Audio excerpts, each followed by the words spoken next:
Welcome back again in English with Partha sir. আজ তোমাদের জন্য একটা দারুণ খবর নিয়ে এসেছি। সেটা হচ্ছে হরিয়ানা টিচার এলিজিবিলিটি টেস্টের যে ফর্ম ফিল আপ স্টার্ট হয়ে গেছে এবং ওর নোটিফিকেশানও রিলিজ করে দিয়েছেন তারা। সেটা সম্পর্কে আজ ডিসকাস করব এবং তার সিলেবাস কী, তার অ্যাপ্লিকেশন ফি কত বা কখন এক্সামটা হবে, সব ডিটেলভাবে আমি ডিসকাস করতে চলেছি এই ভিডিওতে। তাহলে সঙ্গে থাকো আর দেখতে থাকো এর ডিটেলস। তাহলে এই হরিয়ানা যে টিচার এলিজিবিলিটি টেস্ট, সেখানে ৩টা ধাপে এক্সাম হবে, ৩টা পোর্শনে। সেটা হচ্ছে প্রাইমারি টিচার্সদের জন্য হবে এবং ট্রেন্ড গ্র্যাজুয়েট টিচার যে টিজিটি যেটা যেটা আমাদের এখানে 9-10 সেটা হবে, এবং পোস্ট গ্র্যাজুয়েট টিচার পিজিটি যেটা 10-12 মানে 11-12 আর। তাহলে এই 3টা ধাপে এক্সাম হবে, 3টা স্তরে পরীক্ষা হবে। তোমরা যে কোনো 3টাতে অ্যাপ্লাই করতে পারো।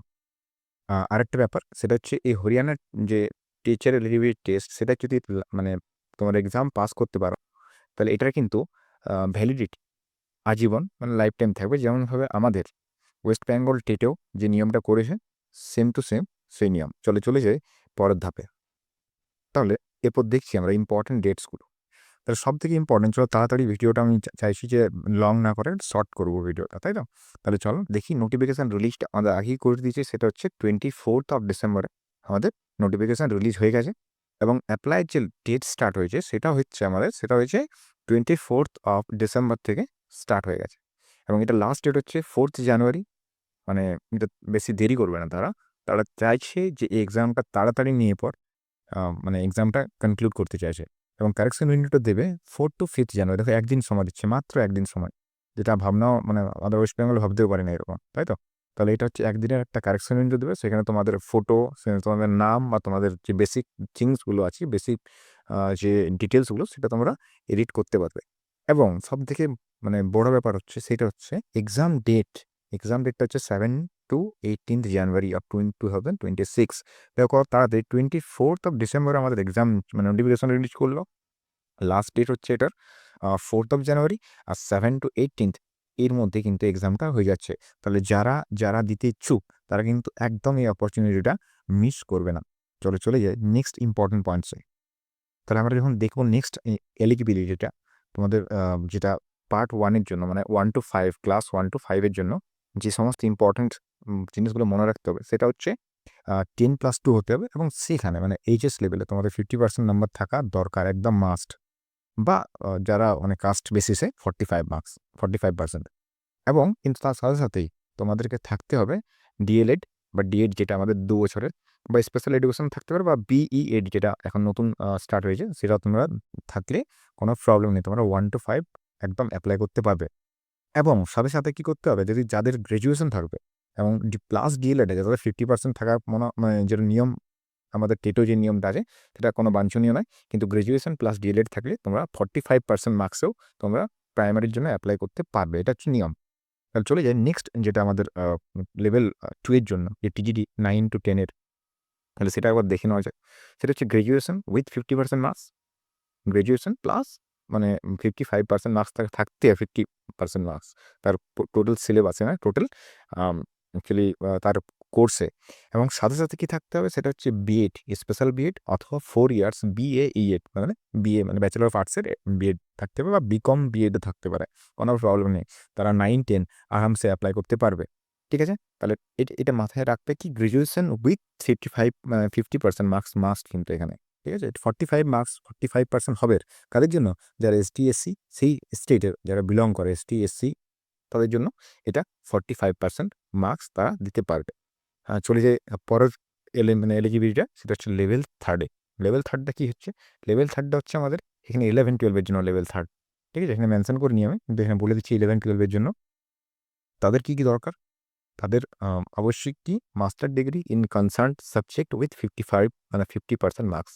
ধরো কেউ ইংলিশ নিয়ে করছে, ইংলিশ 55 মানে 50% মার্কস তাকে থাকতে হবে মাস্টার ডিগ্রিতে, প্লাস তাকে থাকতে হবে বিএডটা মাস্ট। ঠিক আছে? তাহলেই তারা 10 মানে 11 to 12 যেটা আমাদের পিজিটি লেভেলটা আছে, সেটা অ্যাপ্লাই করতে পারবে আরামসে। ঠিক আছে? এরপর চলে যাই এজ লিমিটে। এজ লিমিটটা কি? মিনিমাম হচ্ছে 18 ইয়ার্স। এটা ভাবনা চিন্তা করেছে কাদের জন্য? যারা প্রাইমারি যারা করছে নিশ্চয়ই তারা, যারা রিসেন্ট ইয়ারে পাস করলো। তো 18 ইয়ার্স মানে মিনিমামটা, ম্যাক্সিমাম 38 ইয়ার্স। ঠিক আছে? এরপর আমরা মানে দেখবো আমাদের অ্যাপ্লিকেশন ফিটা কত লাগছে, তাই না? তাহলে ক্যাটাগরি বেসিসে অ্যাপ্লিকেশন ফি আলাদা আলাদা, সেটা লেভেল 1, লেভেল 2, লেভেল 3 জন্য। তাহলে এসসি বা পিএইচ যারা ফিজিক্যাল হ্যান্ডিক্যাপ, তারা একমাত্র 500, মানে লেভেল 1 এর জন্য 500, লেভেল 2 এর জন্য 900, লেভেল 3 এর জন্য 1200। তাদের স্টেট যারা বিলং করে এসটি বা এসসি, ঠিক আছে? আমি এসটিটা মেনশন করিনি, এখানে এসটিও লেখা ছিল, তাই না? তাহলে এবার চলে যাই জেনারেলদের জন্য। জেনারেল বা ইডাব্লিউএস যারা সেখান থেকে বিলং করবে, 1000, 1800 আর 2400, এটা 11-12 এর জন্য। এবং যারা আউটসাইড অফ হরিয়ানা, যারা আউটসাইড আছে, হরিয়ানার আউটসাইড, তাদের জন্য যারা, যেমন আমি যদি অ্যাপ্লাই করি তাহলে আমাকে লাগছে কত? 1000। কিসের জন্য 1000 লাগবে? আমাদের লেভেল 1 এর জন্য, মানে প্রাইমারিটার জন্য। আর যেটা আমরা 8, মানে 6 to 8 অ্যাপ্লাই করবো, যখন 6 to 8 এর জন্য লাগছে আমাদের এখানে, সরি, লেভেল 2 এর জন্য লাগছে আমাদের 1800। আর লেভেল 3 মানে 11-12 এর জন্য লাগছে, যেটা হচ্ছে 2400 টাকা। আর পেমেন্ট মুডটা মনে রাখবে সবসময় অনলাইনে হবে, এটা কোনো অফলাইনের সিন মানে রাখেনি তারা। ব্যাংকের থেকে যেটা আমরা ডিমান্ড ড্রাফট কাটাবো সেটা কোনো রাখেনি, আমাদের অনলাইনে অ্যাপ্লাই করতে হবে। চলে যাই নেক্সট ইম্পর্টেন্ট পয়েন্টে। নেক্সট ইম্পর্টেন্ট এক্সাম প্যাটার্নটা আমি বলে দিচ্ছি একবার, মনে রাখবে। এক্সাম মুডটা হচ্ছে অফলাইনে, এটা অনলাইনে কোনো সিবিডি হবে না, ঠিক আছে? আর টাইপটা হচ্ছে এমসিকিউ টাইপ হবে, যেমনভাবে হয় আমাদের সিটেটে, যেমনভাবে হয়, বা আমাদের ওয়েস্ট বেঙ্গল আপার প্রাইমারিতে যেমনভাবে হবে, সেম টু সেম প্যাটার্ন তারা রাখবে। টোটাল কোয়েশ্চেন থাকবে 150 নাম্বার, 150। টোটাল মার্কসও থাকবে, মানে এক কোয়েশ্চেনের জন্য 1 নাম্বার, ঠিক আছে? তাহলে টোটাল মার্কস থাকছে 150 নাম্বার। আর টাইম ডিউরেশনটা হচ্ছে এখানে সবটাই ইম্পর্টেন্ট, মানে ভাইটাল ফ্যাক্টর, সেটা হচ্ছে 2.5 ঘন্টার এক্সাম। এটা আমরা আরামসে, যদি যে কেউ দিতে ইচ্ছুক, আমি চাইবো যে আমাদের বাঙালির প্রতিটা ছেলে, প্রতিটা মেয়ে এই এক্সামটা দেখ। তাহলে এটা 2.5 ঘন্টার একটা এক্সাম, এবং মিডিয়াম হচ্ছে হিন্দি বা ইংলিশ, তোমরা আরামসে বুঝতে পারবে, কোনো প্রবলেম হবে না। বেসিক হিন্দি থাকলে তো কোনো প্রবলেমই নেই, যারা জানো হিন্দি পড়তে। আর বাকিটা হচ্ছে কি, আরেকটা ইম্পর্টেন্ট, সেটা হচ্ছে নো নেগেটিভ মার্কিং। এইটা সব থেকে মেইন ফ্যাক্টর, যেটা আমাদের ওয়েস্ট বেঙ্গল আপার প্রাইমারিতে হবে। তাহলে এরপর যে মোস্ট ইম্পর্টেন্ট পয়েন্ট, সেটা হচ্ছে আমাদের সিলেবাস। চলো একবার দেখি নাও যাক সিলেবাসটা। তো ক্লাস 1 to 5 এর যে সিলেবাস, সেটা হচ্ছে প্রথমে থাকবে যেটা টোটাল 150 মার্কসের যে এক্সামটা হবে, সেটার জন্য থাকছে আমাদের ফার্স্ট কোয়ান্টিটিভ অ্যাপটিটিউড, যেমনভাবে থাকে সিরিয়ালে 10 নম্বরের একটা ম্যাথ থাকবে, ম্যাথের মতো যে অঙ্কগুলো থাকবে, 1 to, অ্যাকচুয়ালি যে লেভেলটা থাকবে 1 to 10 এর লেভেলে থাকে। রিজনিং অ্যাবিলিটি, যেটা আমাদের রিজনিং অ্যাবিলিটি 10 মার্কস থাকবে, 10 মার্কসের জন্য 10 মার্কস, মানে 10 কোশ্চেন্সের জন্য 10 মার্কস থাকবে। জেনারেল অ্যাওয়ারনেস, জিকে, ঠিক আছে? সেটাও থাকছে একটা নতুনভাবে, এটা 10, মানে 10 কোশ্চেন্সের জন্য 10 মার্কস। চাইল্ড পেডাগজি, যেটা আমাদের ডেভেলপমেন্ট অ্যান্ড পেডাগজি, এটা হচ্ছে 30 মার্কস। এখানে সবথেকে বেশি নাম্বারটা তুলতে পারা যায়। তাহলে 30 marks is important, very important for this exam. আর হিন্দি থাকছে, যেটা 15 মার্কসের, এটা হিন্দি বেসিক থাকবে। কোনো একটা হয়তো গদ্য দেবে বা পদ্য দেবে, এবং সেখান থেকে কোশ্চেন দেওয়া থাকবে, গ্রামাটিক্যাল কোশ্চেন্স বা থিওরিটিক্যাল কোশ্চেন্স সেই টেক্সটের থেকে।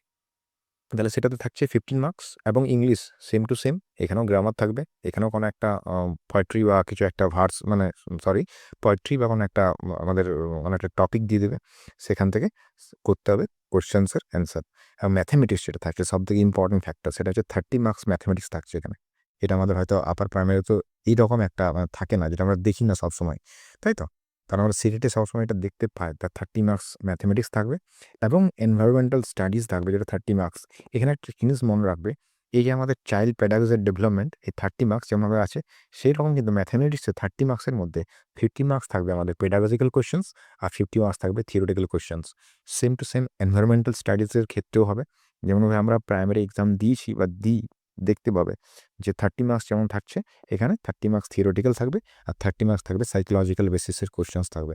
তাহলে এটা হচ্ছে আমাদের 1 to 5 এর খেয়াল সিলেবাসটা। এবার চলো দেখে নেওয়া যাক আমাদের পরের লেভেল 2, মানে 6 to 8 এর যে সিলেবাসটা সেটা। তাহলে কোয়ান্টিটিভ অ্যাপটিটিউড থাকছে আমাদের সেম টু সেম ম্যাথামেটিক্স লেভেলের, সেটা হচ্ছে 10 মার্কস থাকবে কোয়ান্টিটিভ অ্যাপটিটিউড। রিজনিংয়েও থাকছে, সেটা হচ্ছে 10 মার্কস, ঠিক আছে? আর জেনারেল অ্যাওয়ারনেসও 10 মার্কস থাকছে।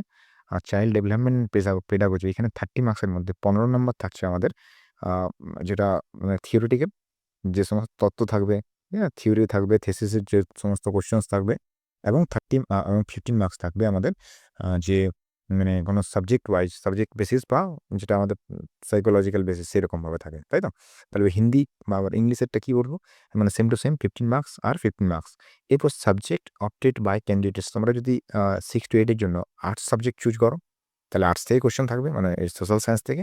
আর তোমরা যদি সায়েন্স কোশ্চেন বেসিস মানে নাও কোশ্চেন, তাহলে সেখানে মিক্স আপ কোশ্চেন থাকবে, ম্যাথমেটিক্সও থাকবে, বায়োলজি থাকবে এবং বিভিন্ন ধরনের যে সায়েন্স পার্ট বা সায়েন্সের যে সিলেবাসটা আছে সেখান থেকে কোশ্চেন পাওয়া যেতে পারে। তাহলে এটা হচ্ছে 6 to 8 মানে লেভেল 2 এর সিলেবাসটা।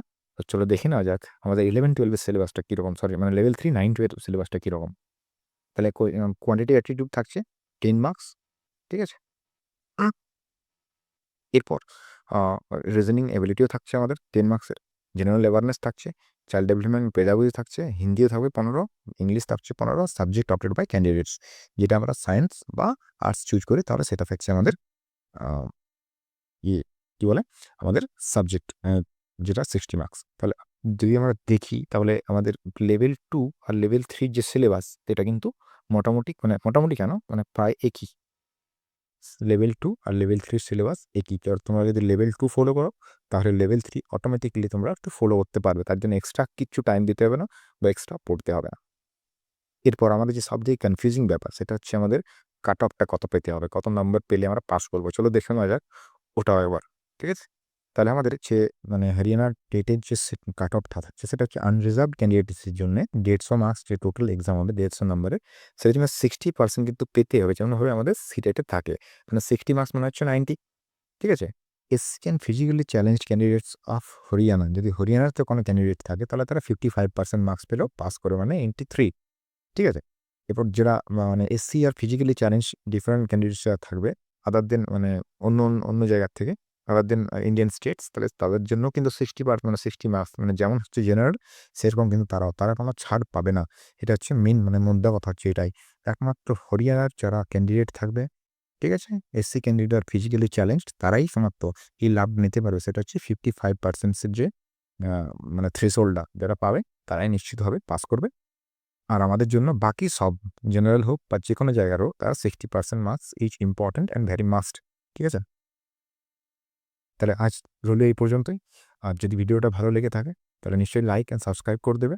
আর পরবর্তী আপডেট বা পরবর্তী যা কিছু ইম্পর্টেন্ট জিনিস হোক বা নোটস আমি আপলোড করব আমার ইউটিউব চ্যানেলে এবং আমার যে হোয়াটসঅ্যাপ বা টেলিগ্রাম চ্যানেল সেখানে আপডেট করব। আর তাহলে রইল আজ এই পর্যন্তই। Thank you, best of luck and God bless you all.